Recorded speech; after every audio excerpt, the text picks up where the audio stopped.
स्वागत है आप सभी का हमारे YouTube channel get informed about career पे। तो थंबनेल देख के आपको पता चली गया होगा कि आज हम लोग इस वीडियो में किस बारे में बात करने वाले हैं। हम लोग बात करने वाले हैं 10 प्लस यानी एसएससी सीजीएल के एग्जाम के लिए बुक लिस्ट क्या होनी चाहिए, कौन कौन सी बुक्स बेस्ट है, किस बुक से हमको पढ़ना है, किस बुक से हमको प्रैक्टिस करनी है, इन सब के बारे में। वीडियो को शुरू करने से पहले अगर आप हमारे चैनल पर नए हैं तो चैनल को सब्सक्राइब कर दें और साथ साथ बेल आइकन को भी प्रेस कर दें ताकि हमारे आने वाले सभी वीडियो की नोटिफिकेशंस आपको मिलते रहे। तो वीडियो को शुरू करते हैं। इस एग्जाम में 4 सब्जेक्ट आते हैं, रीजनिंग, मैथ्स, जीके और इंग्लिश। हम लोग शुरू करते हैं रीजनिंग से। देखिए रीजनिंग में मेन जो इंपॉर्टेंस होती है वो प्रैक्टिस की होती है और मेरे पास समय किरण पब्लिकेशन की ये एसएससी की प्रैक्टिस बुक है प्रीवियस ईयर क्वेश्चंस की। इसमें टोटल 12,000 प्लस क्वेश्चंस दिए हुए हैं और ये सफिशिएंट है आपके लिए। इससे प्रैक्टिस करके आप रीजनिंग में अपने एग्जाम में अच्छे से अच्छा स्कोर कर सकते हैं, अच्छे से अच्छे मार्क्स ला सकते हैं। उसके अलावा अगर आपको कोई भी टॉपिक समझ में नहीं आता है, कोई भी कंटेंट समझ में नहीं आता है या कोई भी चैप्टर समझ में नहीं आता है तो आप उसके लिए YouTube पर जाकर उस चैप्टर का नाम सर्च कर सकते हैं। फॉर एग्जांपल आपको कैलेंडर समझ में नहीं आया या आपको सिलोजिज्म समझ में नहीं आया तो आप सर्च करें सिलोजिज्म, उसके बाद कई सारे टीचर्स की वीडियो आ जाएगी। आप उससे पढ़कर और इस बुक से प्रैक्टिस करके अपने एग्जाम में रीजनिंग सेक्शन में अच्छे से अच्छे मार्क्स ला सकते हैं। अब बात करते हैं हम लोग इंग्लिश की। इंग्लिश के लिए देखिए दो चीजें होती हैं, थ्योरी और प्रैक्टिस। थ्योरी के लिए मार्केट में काफी सारी बुक्स आती हैं लेकिन दो बुक्स बेस्ट मानी जाती हैं, एक एसपी बख्शी की और एक नीतू मैम की वॉल्यूम 1।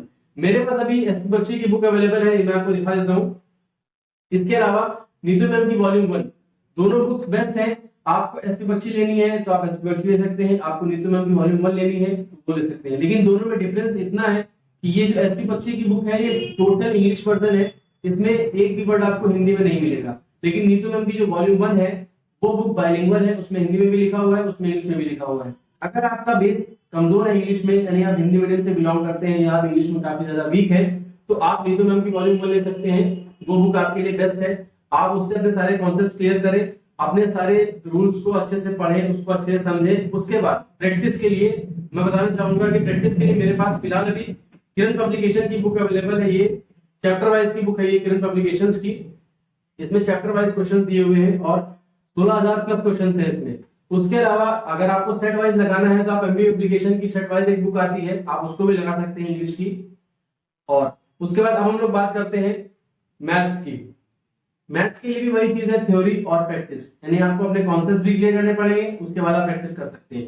तो कॉन्सेप्ट क्लियर करने के लिए मार्केट में काफी सारे टीचर्स ने अपने क्लास नोट्स निकाले हैं, आप उनमें से किसी के भी क्लास नोट ले सकते हैं। फॉर एग्जाम्पल अगर मैं एग्जाम्पल दूं तो राकेश यादव सर के क्लास नोट्स हो गए और गगन सर के क्लास नोट्स हो गए और भी कई सारे टीचर्स के क्लास नोट्स होते हैं, जिनसे आपको बेस्ट लगे, जो आपको सही लगे, जिनसे आपको समझ में आता है आप वो ले सकते हैं और उनसे पढ़ सकते हैं। फिलहाल मेरे पास अभी गगन सर के क्लास नोट्स हैं, मैं आपको दिखा देता हूँ। ये मेरे पास अरिथमेटिक के गगन सर के क्लास नोट्स है, मैंने इनसे पढ़ा था।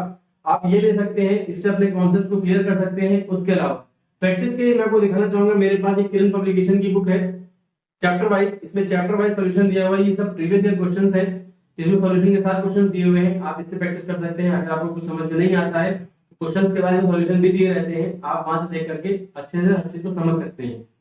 उसके अलावा इसके अलावा राकेश यादव सर के भी 7300 बुक आती है प्रैक्टिस के लिए, आप वो भी ले सकते हैं। दोनों बेस्ट हैं, आपको जो सही लगे आप वो ले लीजिएगा। उसके बाद बात करें अगर हम लोग जीके की, जीके सेक्शन में भी काफी सारी चीजें आती हैं, जैसे करंट अफेयर्स हो गया और स्टैटिक जीके हो गया। तो करंट अफेयर्स के लिए आपको यूट्यूब पर किसी भी चैनल पे जाना पड़ेगा या फिर आप किसी भी अच्छे चैनल की यानी अच्छे ऐप या किसी भी अच्छे टीचर की पीडीएफ से पढ़ सकते हैं करंट अफेयर्स, और काफी सारे टीचर्स यूट्यूब पर भी करंट अफेयर्स कराते हैं। उसके अलावा स्टैटिक जीके में ये ल्यूसेंट की बुक आती है, मैं आपको दिखाना चाहूंगा। ये देखिए ल्यूसेंट की बुक है, ये हिंदी मीडियम और इंग्लिश मीडियम दोनों में आती है। आप हिंदी मीडियम से है तो हिंदी मीडियम वाले ले सकते हैं और इंग्लिश मीडियम वाले हैं तो इंग्लिश मीडियम वाले ले सकते हैं। प्रैक्टिस के लिए हिंदी मीडियम वालों के लिए घटना चक्र, इंग्लिश मीडियम वालों के लिए यही किरण पब्लिकेशन की एसएससी की बुक आती है, आप वो ले सकते हैं। उसके अलावा मैं सभी बुक्स के लिंक जो है डिस्क्रिप्शन में अवेलेबल करा दूंगा, आप वहां से अपनी बुक्स को परचेज कर सकते हैं।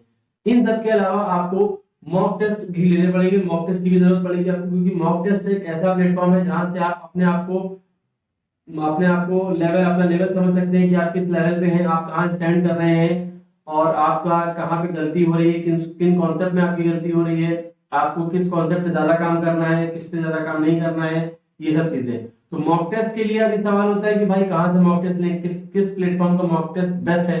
तो मैं प्रेफर करूंगा आपको टेक्स्ट बुक का मॉक टेस्ट, मैंने मॉक टेस्ट किया हुआ है, आप वहां से मॉक टेस्ट ले सकते हैं।